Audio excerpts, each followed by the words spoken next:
Well, hey, welcome to Silent Sales Machine Radio. I'm your host, Jim Cockrum. Got another episode with a guest today. As you've heard on dozens of recent episodes, we've got over 600 episodes of this program now, and hundreds of those episodes have a theme. And the theme is successful students from the Proven Amazon course who are building incredible businesses and sharing the journey with all of us. I'm so proud of the fact that this show doesn't feature theory or, hey, look how awesome I am because I built this business. It's not about that. It's about the successful students in our community who are doing amazing things, living, in many cases, the lives of their dreams, finding financial freedom, working hard, making mistakes. As you'll hear today, there's plenty of bumps in the road along the way. But we do this together as a community. We're here to support each other, encourage each other. We do not see each other as competitors around here. We see each other as fellow business building warriors who have some very similar goals, and we're helping each other meet those goals. So today we're going to meet Erica. I'm going to bring her on the line in just a moment. She is making some big plans as we talk to her today. You're going to hear, because of the success that she's starting to see in her business with her husband, they are planning to move soon from the United States, from the Georgia area, down into Mexico and live there and run their business full-time, selling online, using the Proven Amazon course strategies. Just the internet is all they're going to need. They're not going to see or touch their inventory. They're going to be using a prep center. They're going to be using the strategies that they've learned from the coaching that they've received. That's right, they're coaching students. We've coached them along the way. She shares some very specific strategies today, how she finds inventory. A lot of the stuff that they've sold is right at Walmart. And still, even though they're a few years into this journey, they love going to Walmart. She shares that. So easily accessible inventory, finding those underserved listings on Amazon is what the strategies are all about in the Proven Amazon course. They started out their journey, Erica and her husband, flipping random one-time finds. Like we call it the treasure hunt model or the Easter egg model. And that's great. There's a lot of hustle there. It's hard to scale. But they've transitioned as of 2021. They started to transition. They from 2016 to 2021, they were just kind of goofing around, making a little money, selling a few things online, becoming convinced that it was legitimate. Then they found the Proven Amazon course. They got serious about the REPLENS model that you've heard. Dozens of recent success stories on this show. And their business started to take off. Here, just a few months ago, for example, they had their first $20,000 month. Then they got into 2023, just a couple months ago, as I'm recording this in March of 2023. A couple months ago in January, they had a $25,000 month total sales. Now, they weren't too thrilled about their margins at that point, but they've since figured some things out that they were doing. Those margins are improving. She shares all the details as we dive into the story today. But I just wanted to make you aware of the trajectory of what you're about to hear. Some of the tools and resources you're going to hear mentioned today, there's links to all of it in the show notes. One of them that really helped her dial in her numbers was one of the great sponsors of this show, Seller Board. You can go to silentjimdotcom/numbers and see a great special offer from one of the really cool sponsors, Seller Board, that helps you really dial in and know your numbers. Let's see, what else am I leaving off? I'm looking at my notes here today. I did mention that they were in our coaching program. If you have questions about that, there's a link at silentjim.com straight to our coaching program. I'm so proud of the fact that we've got dozens of coaches on our team who have two things in common. One, they're doing the business models that you hear us teach on this podcast at a serious level. They're highly successful. And two, they've got a teacher's heart. And they're willing to take on a handful of students at a time and teach them through the processes of what we do around here. So you're going to love getting to know that program if you're positioned for a coach. And after hearing Erica talk today about it, maybe that'll be you. I think that's a pretty good introduction. The other thing I want to point out is, hey, the Proven Conference tickets are on sale. Get over to The Proven Conference, 3 words, theprovenconference.com, and see all the details. Hundreds of people who listen to this show are going to be there, going to Columbus, Ohio, July 6th through 8th, 2023. Most of our coaches, if not nearly all of them, so many of the people you've heard interviewed on this program, and maybe even today's guest as well, although she's going to be in the middle of a move, as you're about to hear, moving to a foreign country, taking her business in their pocket with them. Pretty exciting what's possible with the business models we teach around here. So, with that introduction, let's jump over and meet Mrs. Erica King. So, Erica, welcome to the show. Thanks so much for having me. Truly a pleasure. Looking forward to getting to know you. Can we jump right into your story? Definitely. Let's go. Yeah. Well, the story really starts with my husband. I'll be honest, I wouldn't be here if it weren't for my husband. He's an integral part of the business. And the story really starts with him. In 2016, he quit his job and started selling on eBay and Craigslist full time. And I will admit, I was not supportive. You were a skeptic. I was not the supportive wife. Oh, no. It's big of you to admit that. Well, I know that I've seen a lot of posts in the group where people have unsupportive wives. And so I guess my advice to those people would be stick with it because, your wife or your husband might come around. But I come from a really traditional background. I was an employee through and through. I had a solid job in the tech industry, was climbing the corporate ladder. And so in my mind, like I had no frame of reference for entrepreneurship. And so in my mind, I was like, that's not a real job. Like there's no way you can make real money reselling. And it didn't make any sense to me. So I was just not supportive. Fast forward a couple of months or so, there was one afternoon where he was playing a video game and I was kind of getting on to him. I was bothering him about spending money on that video game. I'm just like, you need to get a real job. And why are you buying video games? And at that same moment, his phone, so on eBay, it makes that cha-ching sound when you sell something. Sure. I remember that app. Yeah. Cha-ching. His phone went off, made that cha-ching sound, and the cost of the sale was like the exact amount of what it cost to buy the video game. That's hilarious. Was he like, see? Yeah. He was just like, well, now you can stop bothering me because it's paid for the video game. That's funny. And this is say 2016, you say, when all this was kind of going down? Yeah, about 2016, 2017, around there. Yeah. Okay. So that kind of, one, it shut me up. And that's hilarious. It opened my eyes. I would say that was a turning point to me kind of realizing like, oh, well, maybe there is something here. Because I did see that he was sticking with it. It wasn't a fad and he was actually making money doing it. We were paying our bills with it. And so I saw, okay, well, maybe there is actually something here. And maybe I need to be less closed-minded about it. So he was on eBay then. How much time was he putting in? What was he selling? I mean, just for a little background, we don't have to spend a lot of time here, but what was he flipping one-time finds sort of thing? Yard sales or retail, or what was he doing? Yeah, pretty much everything. Used clothing, shoes, go to yard sales, estate sales. Gotcha. I would go with him mostly just so I could go shopping for myself. But yeah, and it was a grind, as I'm sure a lot of people know. eBay can be a grind. He was doing it all himself. So yeah, it's really hard to scale an eBay operation. It's for reasons that most people know, but if they're new listeners to this show, we'll get into those reasons and kind of the contrast between that treasure hunt model that Eric is describing right now and selling on Amazon, which is what you guys have grown into over time. Okay. So take us forward as far as you'd like in the story or inch us forward. It's up to you. Keep it going. Let's hear it. I'll not bog you down with the details. So fast forwarding a couple of years, he was still doing that. I was starting to become a little bit more unfulfilled at my job. I felt like I was hitting the ceiling. I felt like there was more challenge out there for me. And by then I had grown accustomed to entrepreneurship. I was learning more about what entrepreneurship was. And I was just like, hey, why don't I try my hand at it?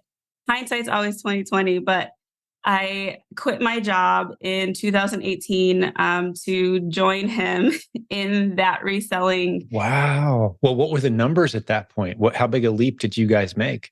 If you don't mind sharing, there's no pressure, obviously. No, it's fine. So to caveat this, we bought an ugly house out in the country and cut our expenses in half just so we could, afford to do this. Now, hindsight, financially, maybe it wasn't the best decision. I did end up having to go back to get a job, but I would not take that back. Like, I would not change that decision for anything. I learned so much. I fell on my face every day. I failed every day. It was very difficult just changing my mindset from an employee to that of an entrepreneur. It was difficult, but it was worth it. The most recent picture on my cell phone, I'm going to hold it up to the screen. If you're listening, I'm going to read it to you. It's just a little quote. I took this picture about an hour and a half ago before we did this podcast. It just jumped out at me. And you just said what's here. And it says, and I'll hold it up to the screen as proof in a second. I just pulled it up on my phone. Failure is not the opposite of success. It's part of success. Failure is not the opposite of success. It's part of success. I don't know if you can kind of see that on my screen. For those who are watching on YouTube, I can see it. Everyone else, you can just hear me say it. But I love that transition from the traditional job, go to work mentality, where failure is disastrous. That's death to your journey up the corporate ladder, right? You don't want to fail unless you're, I would argue, in some kind of government role where it's kind of rewarded and encouraged at times almost, it seems. But in the real world, failure actually damages your prospects. As an entrepreneur, you need to embrace failure. And failure teaches you lessons. And you just said it brilliantly, Erica. You are falling on your face constantly, and you're grateful for it because of what it instilled in you and the appreciation, I've got to imagine, in many other ways that I'm sure you could expand upon. But I had to interrupt you and just point out that I couldn't agree more. Learning to fail often, not to the point of devastating yourself or your family, but little failures, little things, little recoverable failures. I mean, that's all working out really is. It's making your muscles fail so that they're capable of handling more later. Athletes understand this. So well done. I love it. And I just love how that was a pivot point that you chose in your story, going from climbing the corporate to feeling a little burnout to like, hey, I got to embrace this failure thing. This is actually good for me to fail in little ways and learn some lessons. Beautifully said. Thank you. Yeah, it wasn't easy. I mean, when you're in the middle of it, you feel like the world is ending, but when you look back on it, you're really grateful and appreciative for those moments because you can see how much you've grown, from those learning lessons. It sounds like you guys learned a lot together. And it sounds like you did a lot of work on an old house that you were thinking, what were we thinking? A lot of our friends were like, what are you thinking? That's great. Yeah, we had a plan. So I'm looking at my notes here. So we did that for a while. We ended up finding Amazon and we started selling books on Amazon around 2019. And that was going well. So we were doing Amazon and eBay. And then COVID happened in 2020 and it just kind of destroyed our businesses. We couldn't go to stores anymore. We couldn't go to library sales. Everything just, shut down. And so that was when we were like, okay, well, we need to kind of pivot and really figure out what we want to do here. So I committed to finding a job, like going back to work. And luckily I had a lot of connections in the tech industry still. So it was relatively easy for me to find a job. And then my husband committed to like, okay, you're going to find a job. I'll find another way to make this reselling thing work. And so that was when we found Pack. And that really changed our lives. Wow.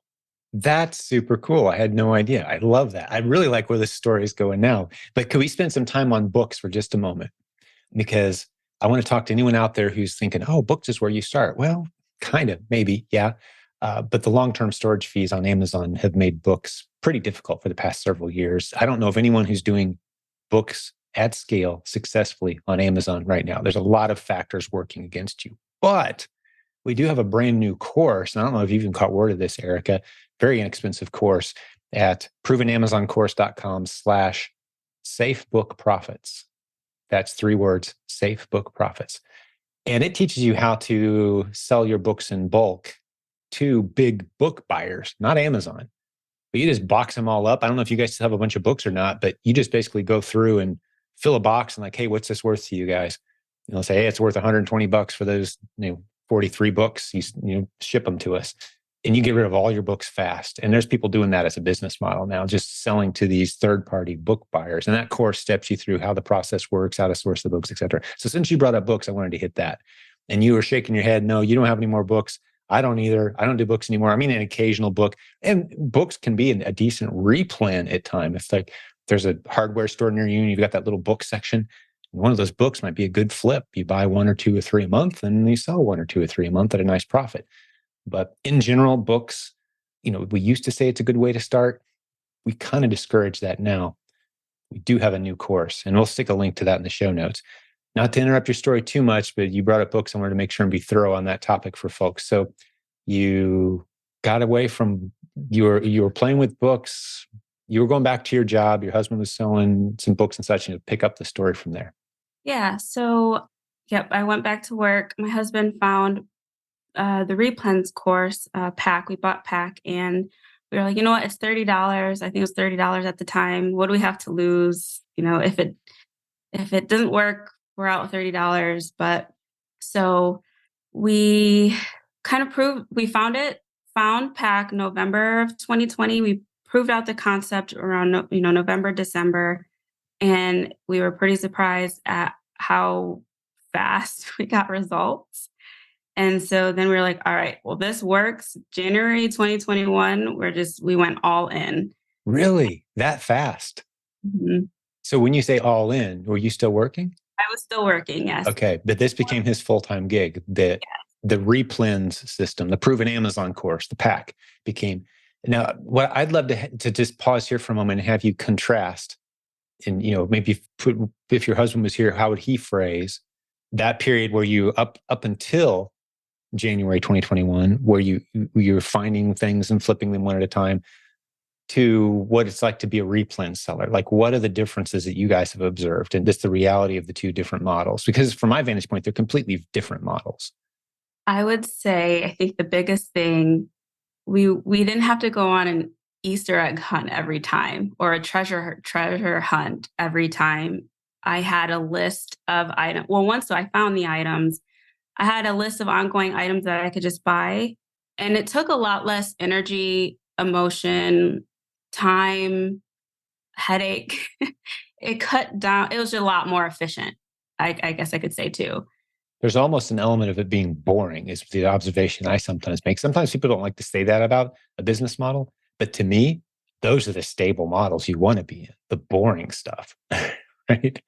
Like, tell us about some of the boring things you got. I'm assuming at this point you've sold some random weird, boring stuff that became good replens for you. Like, give us a couple examples if anything comes to mind. Soup. Right? Yeah. So you guys are in grocery quite a bit? Yes. Yeah. So we were 100% grocery, pretty much like Walmart grocery. And so starting of January 2021, we were determined to send in a shipment once a week. And so I would work full time. We would go to Walmart, source after work, sometimes until 11 o'clock at night, and then rinse and repeat throughout the week. And then the weekend, we would pack our own boxes and then ship them out and do that week over week. And we did that for about 5 or 6 months. And we were able to grow up to $10,000 a month in sales by doing that. However, we were also burnt out, and we kind of were just like, all right, we need to take a break and kind of slow down a bit, because it was just a lot with me working full time. And then, that was my life. Right. Yeah. Your whole life was work, either work at the job or the Amazon business with your husband. And and you guys are doing it just the two of you. But it was a $10,000 a month revenue. What was your net margins, if you happen to recall back there? I'm assuming we're talking about like mid 2021, correct? Yes, they were really, I think they were pretty good around that time. Yeah, around 20. Yeah. Oh, sorry. I'm saying the year was 2021. Oh, yeah, yes. Sorry. And what was your net margins in that year? Oh, approximately. Just, best of your recollection. It's been a couple of years ago. I'm not sure. I'm not That's sure. okay. That's okay. Whatever numbers you do know, maybe you can fire them over to us. I'll put it in the introduction later. But it was profitable. It was, yes, it was. I know they were pretty good. I'm just not 100% sure what they were. I mean, typical, most people who are following the program, it's going to be somewhere between, if you're doing all the work yourself as a married couple, let's say, and you're about $10,000 to $30,000, it's typically going to be on the low end, 18 to 20% net margin, up to around 30%, depending on how picky you are about the inventory you select, just to give people an idea. And I imagine your numbers were somewhere in that ballpark following the program. I believe so. Yeah, sounds right. Sounds about right, huh? So, somewhere around $6,000, somewhere between $5,000 and $6,000 net profit a month. Yeah. Okay, so keep us going. 2021 plays out. You're going hard. You say you're starting to get a little burnout. So we slowed down a lot. We ended up selling our house. We moved to another city. So things slowed down a lot. Our sales also slowed down a lot because our priorities were elsewhere. And I was kind of getting comfortable with having a job again.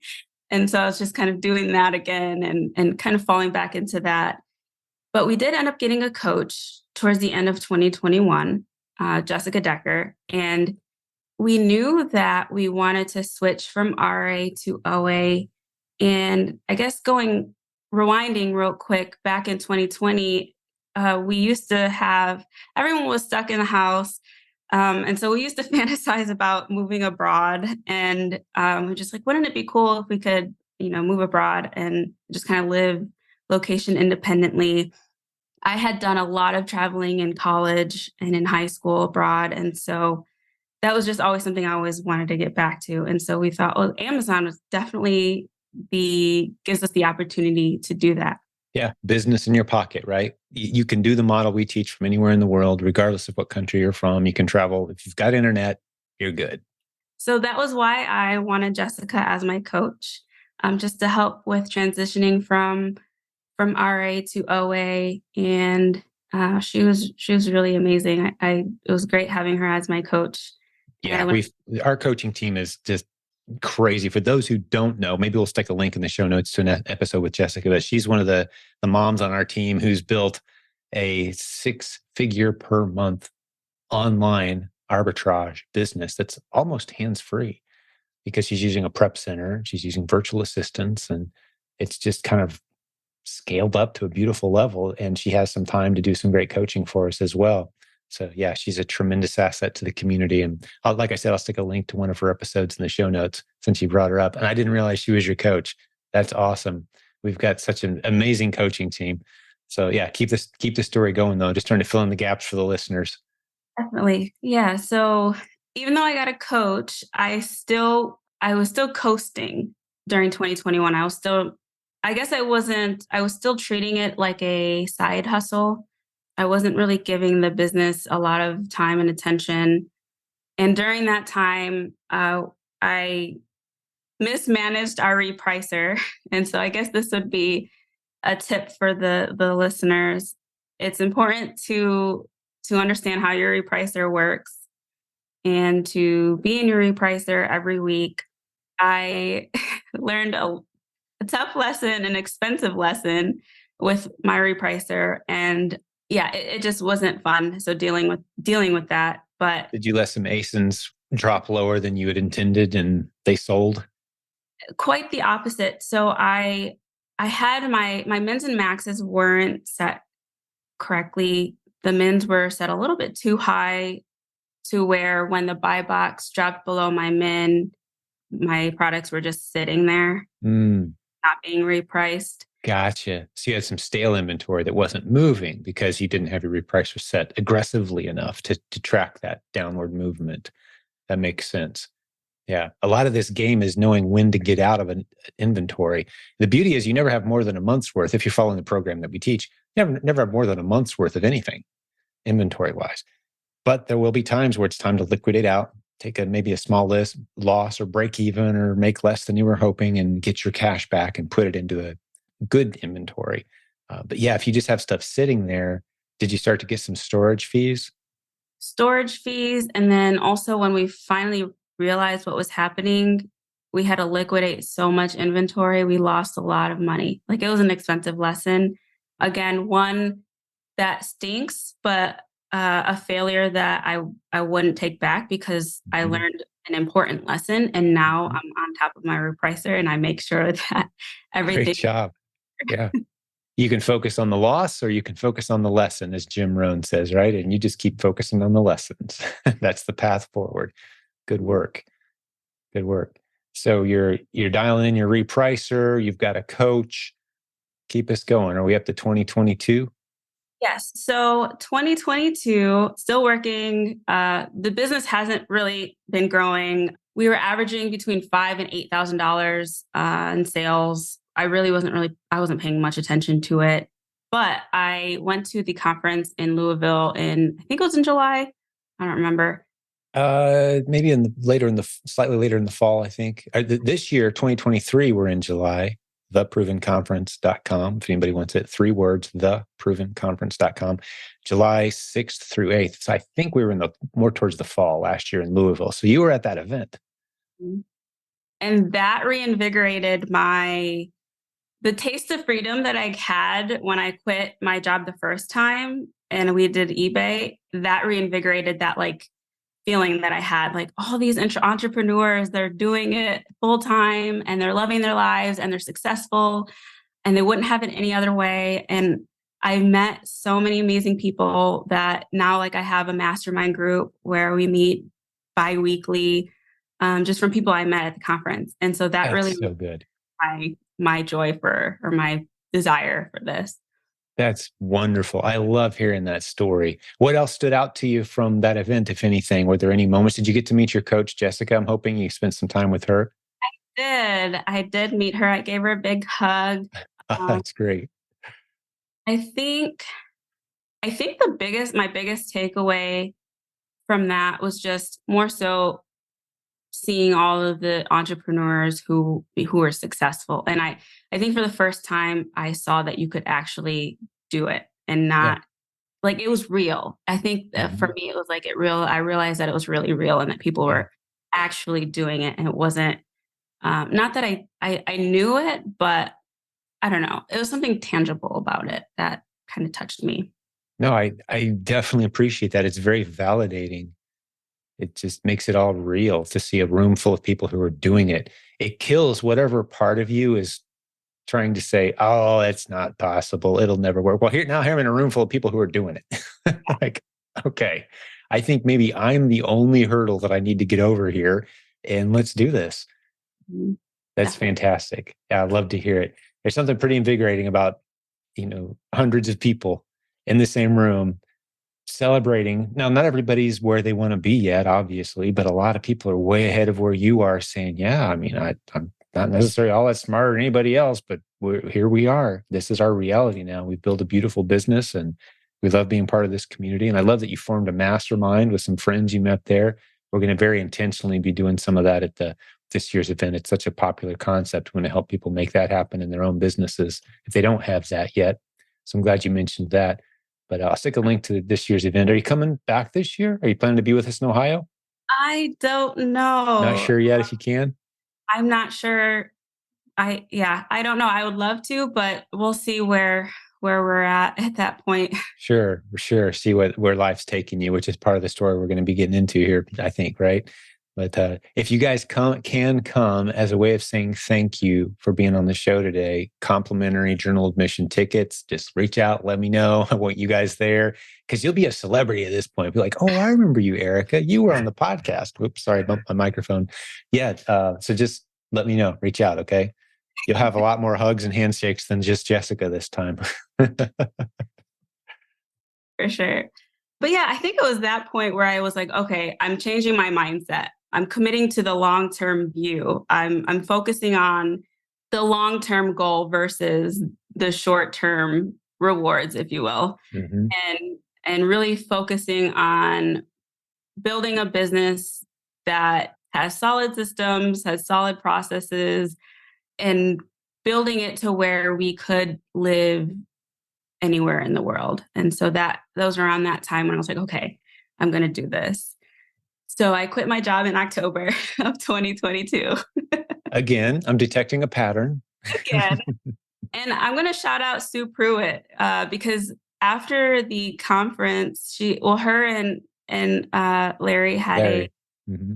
a breakout session where they talked about coming home, and I talked to her after the conference, and then I messaged her, or after the conference ended, I messaged her and asked if she could spare 30 minutes of her time just to talk to me about my desire to quit. I was very fearful. I was terrified, really, because I had gotten comfortable at my job again. And I got comfortable with, having that paycheck and the health insurance. And so Sue really helped put things into perspective for me. And I think it's great that the community, even though she's not my coach, she's still accessible and I could reach out to her and get some value from her. Oh, yeah, absolutely. I do that sort of thing all the time too. Just reaching out, getting advice, bouncing things off of folks. The true benefit, I think, of getting into a coaching program is you now feel comfortable. Like, okay, I've jumped into the inner core here. Yeah, reach out to any coach, any leader, anyone you see posting something on the Facebook group. That invitation's open for anyone, anytime. We just know that if someone has paid us for coaching, they take what we're doing around here seriously. They've invested in themselves. So we love to pour back into them because we know it's going somewhere. We know they're not, this isn't one of 50 things they're trying to do. They're serious. So yeah, we're available. And it's something else I love about our coaching program too, since we're just going to talk about it for a moment here, Erica, is, we've been doing it coming up on 20 years, coming up on 10,000 students served. I hear from students that we served 15 years ago. They'll ping us and like, hey, can I get another session with you guys on this topic or that? Or I need some help. I'm kind of stuck here. Absolutely. Let's go. No charge. Let's just spend some time together. We've got enough bandwidth in our lives, and we're confident enough in the stuff we teach that once a coaching student, always a coaching student is a phrase we've said around here for years. And it's true. That's how we operate. So absolutely take advantage of those opportunities to hang with some of the great leaders. You mentioned Larry and Sue. I know they had a very similar, they really talked and thought long and hard about going full-time into this, which makes them a tremendous asset for someone who's at that same stage. And because Larry left a pretty good job to go full-time and come home with Sue, and no looking back. It's been a long time ago now at this point, but I remember when they were at that stage. Yeah, she put things into perspective for me. It was great. That's fantastic. Yeah, the right people to talk to. Awesome. So the event fired you up. You were afraid, but you made the leap, quit your job again. How's it been going since then? We're not even a year out at this point. Right. Yeah. So early on, right after I quit my job, we really focused on, like I was mentioning, building the systems, building a really solid foundation. So we weren't focused on sales really. I wanted to make sure that we were doing it right this time. And especially with the idea of moving abroad, I wanted to build it to where it could serve our lives in that way. So we've automated spreadsheets, we've built SOPs, we even hired a VA through the Proven REPLENS VA program, and we went slow in the beginning. So between September, December, we really focused on that. We went really hard in Q4 because we knew we wanted to take advantage of the extra sales. So we more than doubled our business. I have the numbers here. In October, when I quit my job, we were around $5,500 in sales. And by December, we ended the month at like $18,000, $19,000 in sales. Wow. Yeah, you guys did ramp up fast. So fall of 2022, you quit your job, went all in on this model that you'd become convinced was viable. You had some good conversations. You had a coach. You chat with Sue Pruitt, and October, $5,500 in sales. By December, 18 to 19,000. Now, in case someone's thinking, "Oh, that was just Christmas," that's just the Christmas rush. How things look in December of this year, which at this point is just a few months ago. Here we are in March of 2023. We're talking about January of 2023 at this point. How did things go for you in the new year? Pretty bad. Oh, well, hey, let's get it all out there. I'll rephrase that. Sales were great. We grew, right? So from Oh, okay. Well, that's good. January, we ended at $20,000 in Okay. sales. Yeah. So about the same as December. However, no one tells you about returnuary Oh, all sure. Yeah. that happened from Q4. And so we really got slammed. Because in, were you guys doing clothes? Yeah. Clothes are tricky, especially around holidays. Yeah.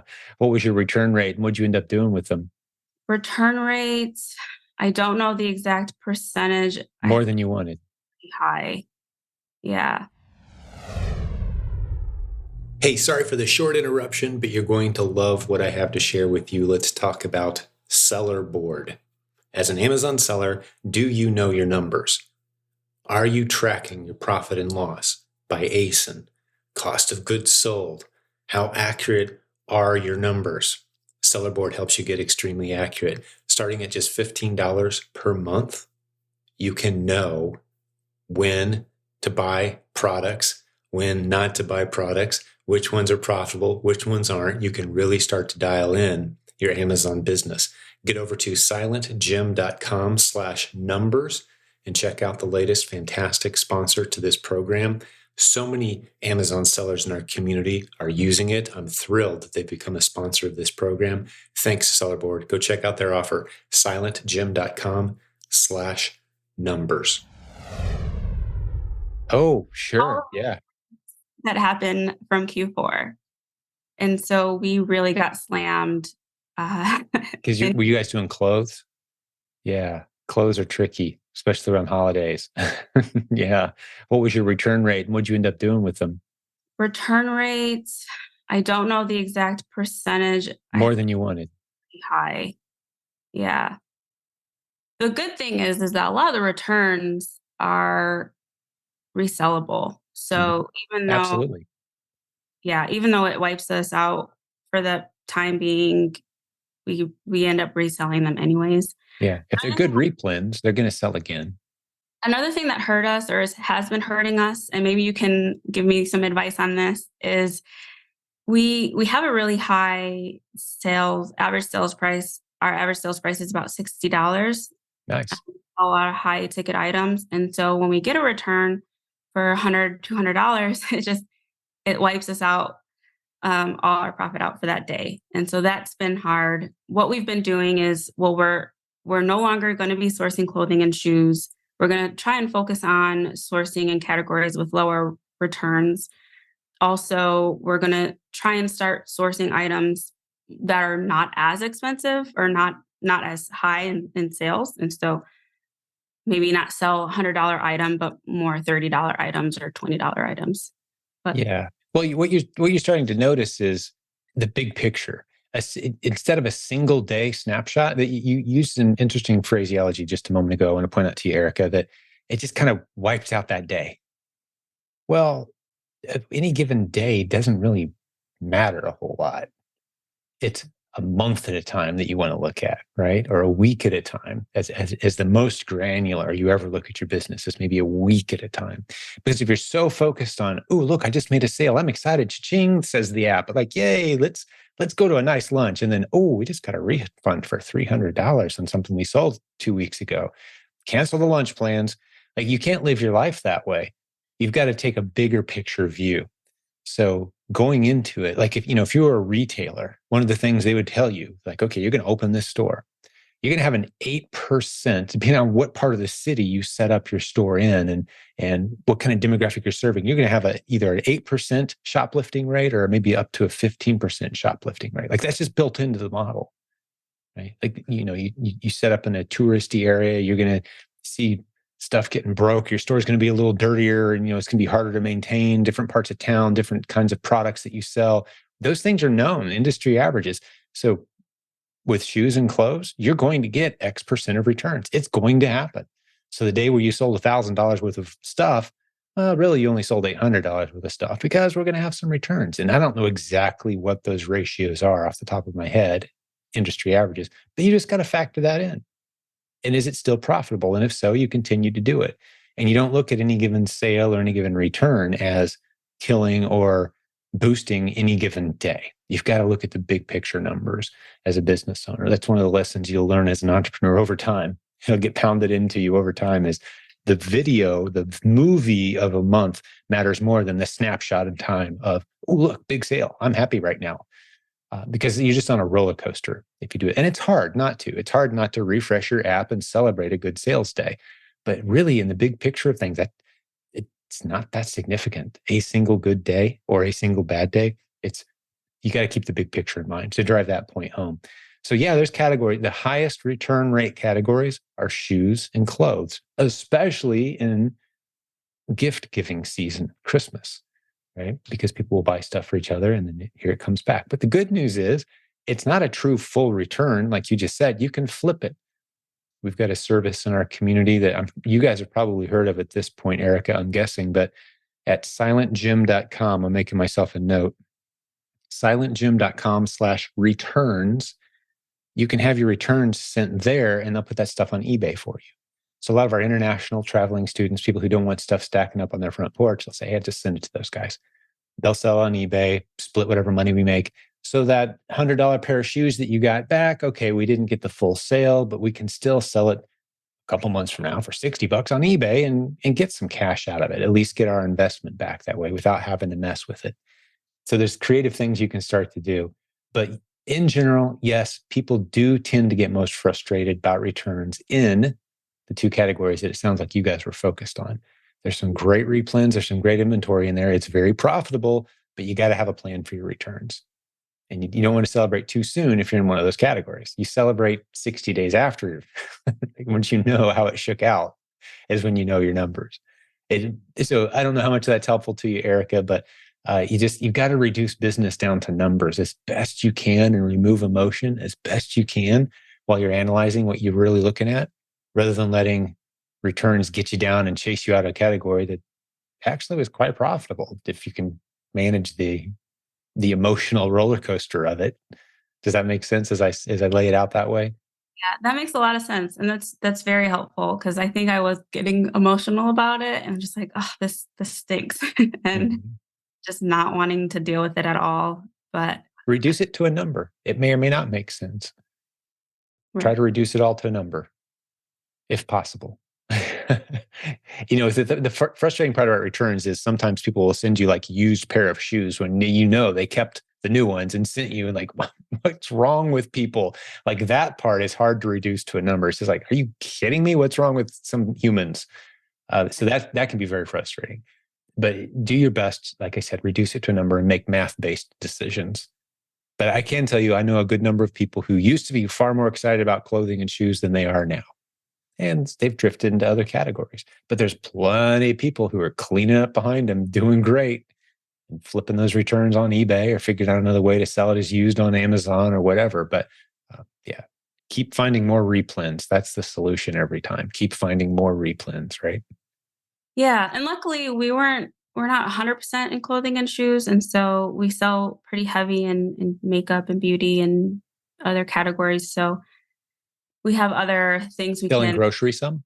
actually, well, no, but I actually last week, we got a prep center. And so I haven't done any RA in a long time, but last week I got the itch to go do some RA.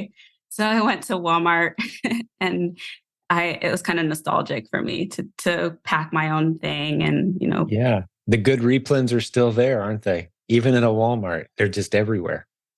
Yeah. Once you know how to do it. Mm-hmm. Yeah. Was this a new replen for you, or did you go back to one that used to work and it was still cooking?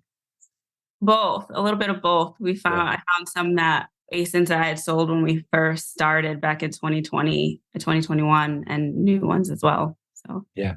Yeah. And these are common, easily recognized products. You're just selling them against underserved listings, not obvious listings where everyone else is, but slightly, I'm guessing, possibly, buried a little behind the scene type, page 2, page 3 ASINs on Amazon. That's where all the magic is with this business model. That's why, for the listener's sake, I know you know this, Erica, but the magic of this model isn't finding great products.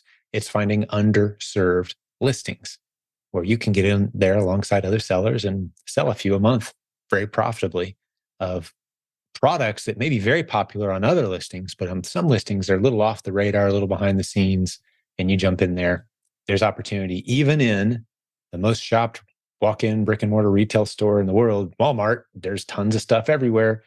You just got to learn how to find the good ASINs versus finding good products. And we talk about that all the time on this show. So I won't go any further on that. But yeah, where else do you want to go? You said you had kind of a rough January, which is just a couple months ago because of all the returns. Are you guys sorting through that still? Or do you feel like you've kind of got that tamped down?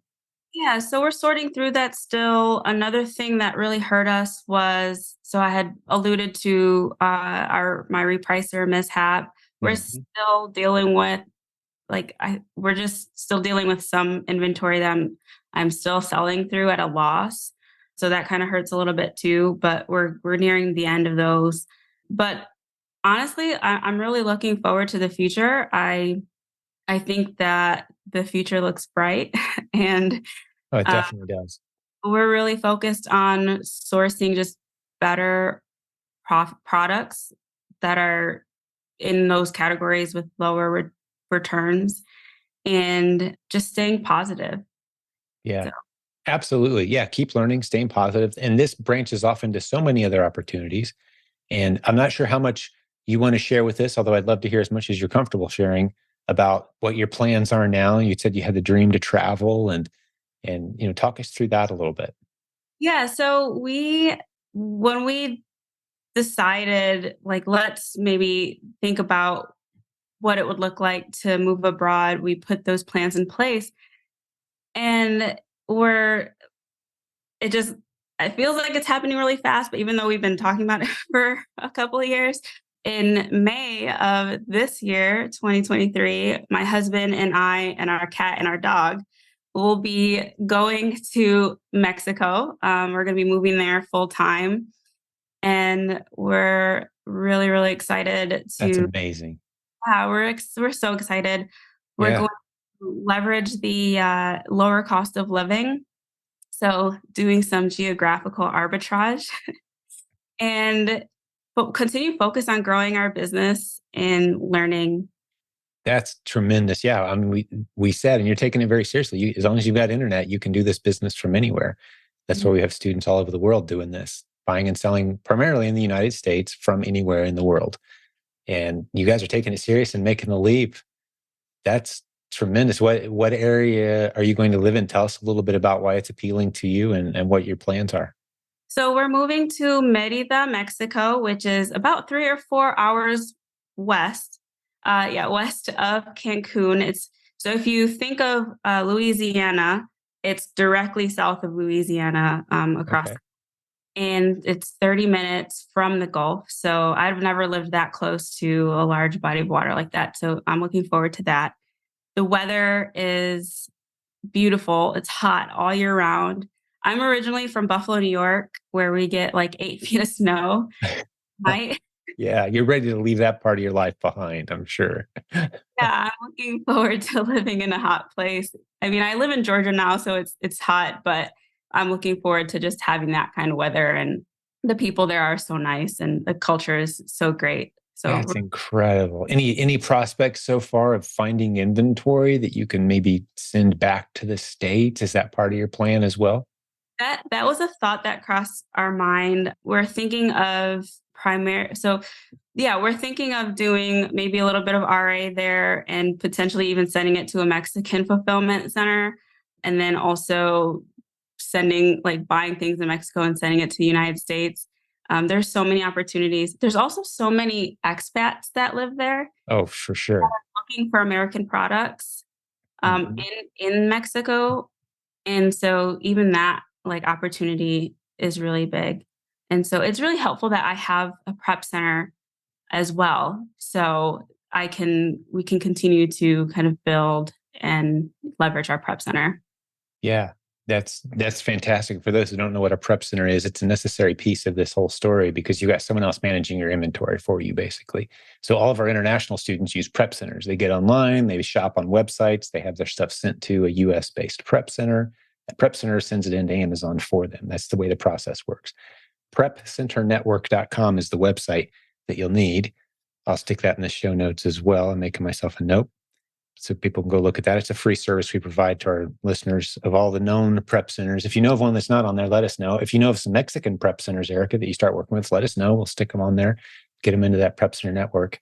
But it sounds like you've got a bright future, a solid plan. You've built some tremendous relationships, and you sound pretty confident about the plan you guys have. And now I kind of know why you're not sure about being at the event in July, because just 60 days or so before that, you'll be making a pretty big move. Although it's not a big deal to get back and forth from Mexico to the United States. It's just not. It's pretty easy back and forth. And I don't think, do you even need a passport? You do. It's safe. Better if you do, right? For sure. But yeah, it's as an American traveling back and forth, all you need is a passport and get back and forth as much as you want. So yeah, I was telling you, be safe before we started the recording today. But it sounds like you guys are going to a really safe, great area with, like you said, a lot of expats, a lot of people, former Americans moving down that way, and people from all over the world taking advantage of the differences in the economy. The US dollar goes very far there. So a huge opportunity. Yeah, what's your kind of goal for monthly sales? Like what are you looking at for 2023 to, like, let's move forward in time, maybe 6 months from now. What would you guys be looking at realistically as your monthly goal for your business without ever seeing or touching your own products, which is pretty amazing? What are you guys looking at? So my goal for by May, so right now we're at $25,000 a month in sales. My goal Oh, for wow. Okay, good. I hadn't heard that yet. That was just last month, February 2023. You guys did 25K. Excellent. Do you happen to know your net margin on that? oh, sure, I have it written down here as well. Awesome. Just to be thorough.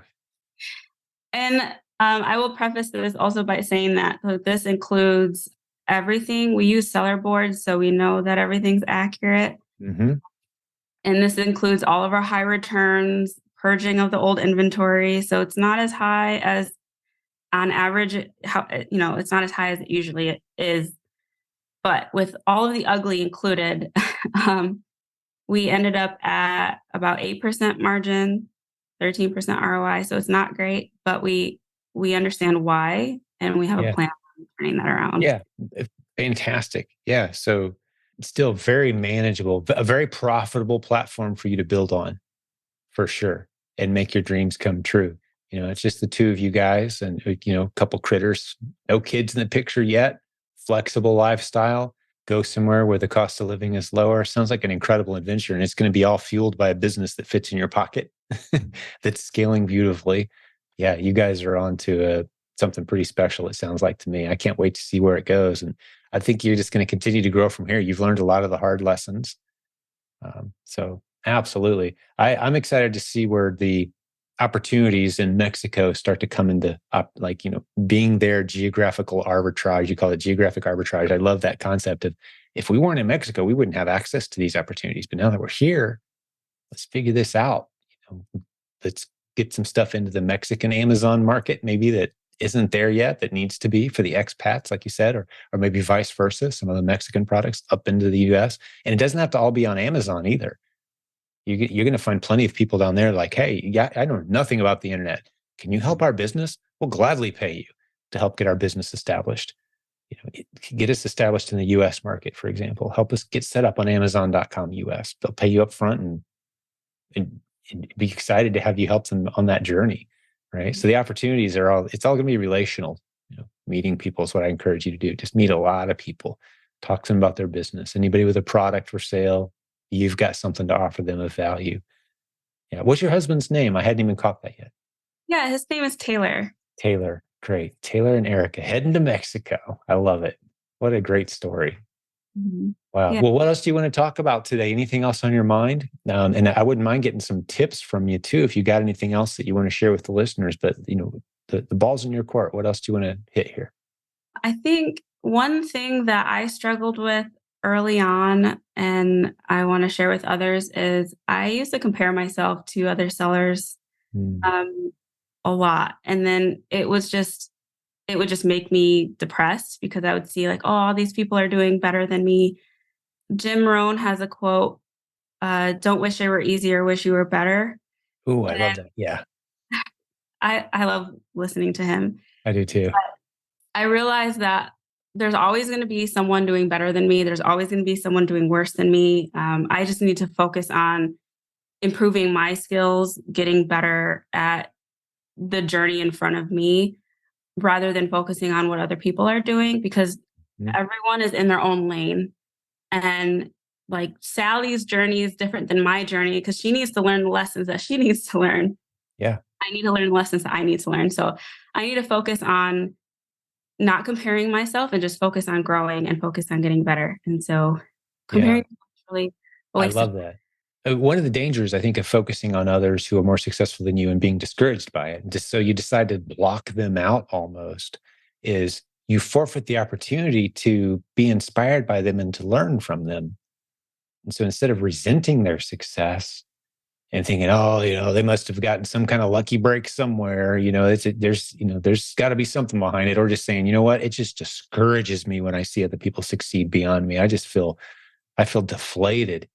You got to address that, because those are some pretty interesting people to hang out with, some pretty good people that can help you learn some lessons without running into brick walls. It's like, hey, you know what? Pump the brakes here. Let's try this instead. I was right where you are a couple of years ago, and I already learned this lesson. So you don't have to learn it the hard way. That's really what you say when you reject people out of your life who are more successful than you, is you're basically saying, I want to learn every lesson the hard way. Like, really? Okay. Well, that's your choice. But I love that. That's a great tip. You are in control of your own journey. Something else Jim Rohn says, another one of my favorites, going off that theme of quoting Jim Rohn today, but he says, set out to be a millionaire. Not so you can have $1 million, although that's nice, but so you can be the kind of person who's capable of making $1 million, because that's a journey.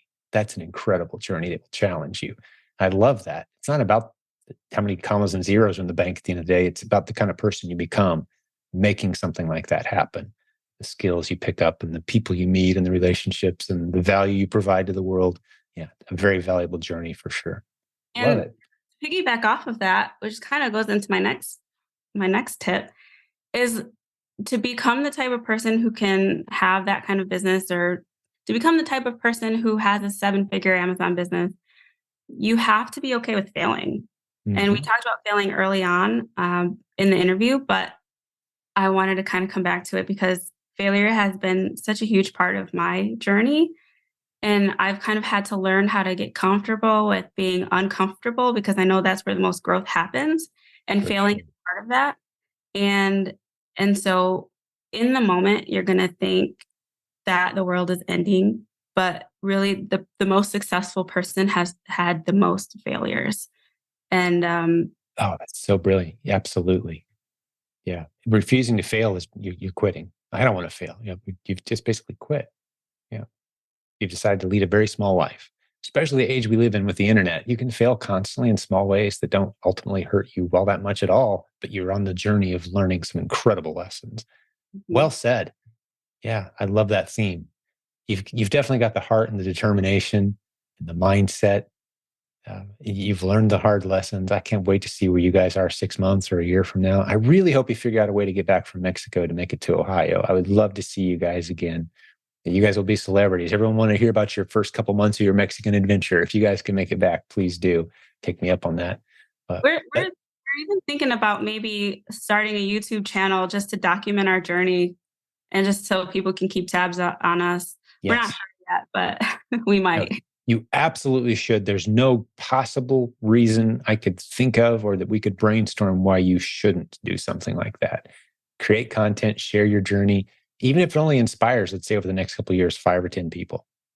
Like, that's 5 or 10 people that have been truly inspired by your story. Like, yeah, that's worth having done, but it will monetize for you in some ways. You can become an affiliate, for our proven Amazon course. Even this is the course that we pay every month. We pay a good number of people to refer us new students into this community. So if nothing else, just monetize it that way. But there'll be all kinds of other opportunities that come from that. Yeah, you really need to do that. Well, definitely. Then I'll give it we'll probably will. Yeah, don't overthink it. Just capture little moments and maybe get a virtual assistant to do some editing. It's amazing what someone for $4 or $5 an hour in the Philippines can accomplish for you. Just give them some raw footage and say, hey, make this look awesome. Clean it up. You'll be blown away. Yeah. Outstanding. Well, any other tips or questions for me? Anything we didn't hit today? I do need to wrap up here pretty soon. I've got about maybe 5 more minutes max before I need to roll. But what else is on your mind, if anything? Really, I mean, not, I feel like we touched on everything. I guess the only other thing would just be going back to the repricing. Just make sure you know your repricers. That's, yeah, um, such a great tip. Don't try to implement it too soon. And once you do, make sure you know what you're doing, get some yeah, good training. yeah. But no, really, I want to say thank you as well for having me on the podcast. I've listened to many, many, many hours of your show, and I always wanted to be on the podcast.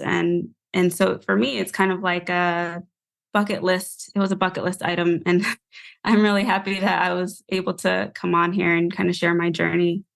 Well, I'm so glad you did. And it's such an honor for me. Yeah, we just passed 600 episodes. As we're recording this today, we dropped our 600th episode, which just blows my mind. Where did I find the time to do that? I don't know, but here we are.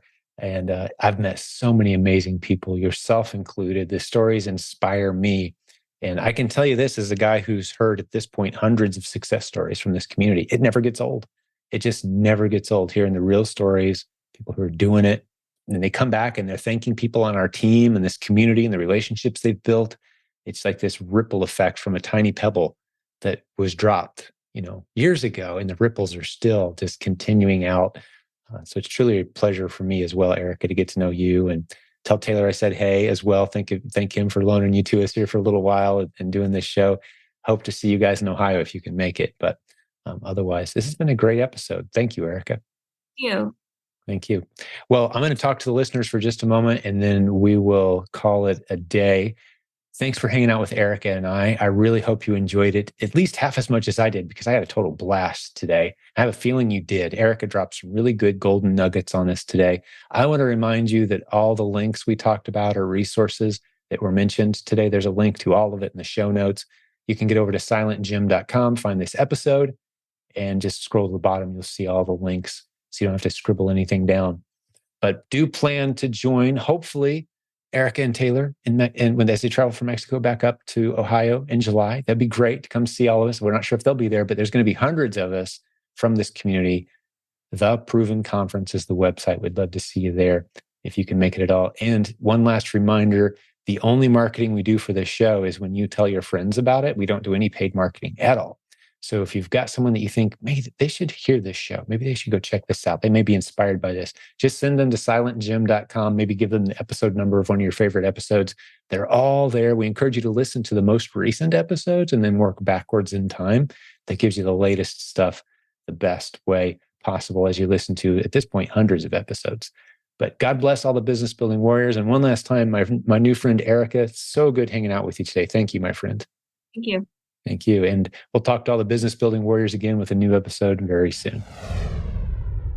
Hey, thanks for hanging out today. Before I let you go, one short reminder. We are so grateful to our new sponsor to this program, Seller Board. If you haven't checked them out yet, get over to silentjim.com/numbers. This is the software that tells you if you're profitable or not. It helps you track all of your expenses, your KPIs, sales, refunds, advertising costs, all of it. Profit, loss. This is tremendous software that fills a gap in the marketplace. Many successful sellers in our community are using this tool to help them know which of their products are profitable and which ones aren't. You'll love Seller Board. For just $15 a month starting, you can really dial in and know how your business is doing. silentjim.com/numbers. Talk to you next time.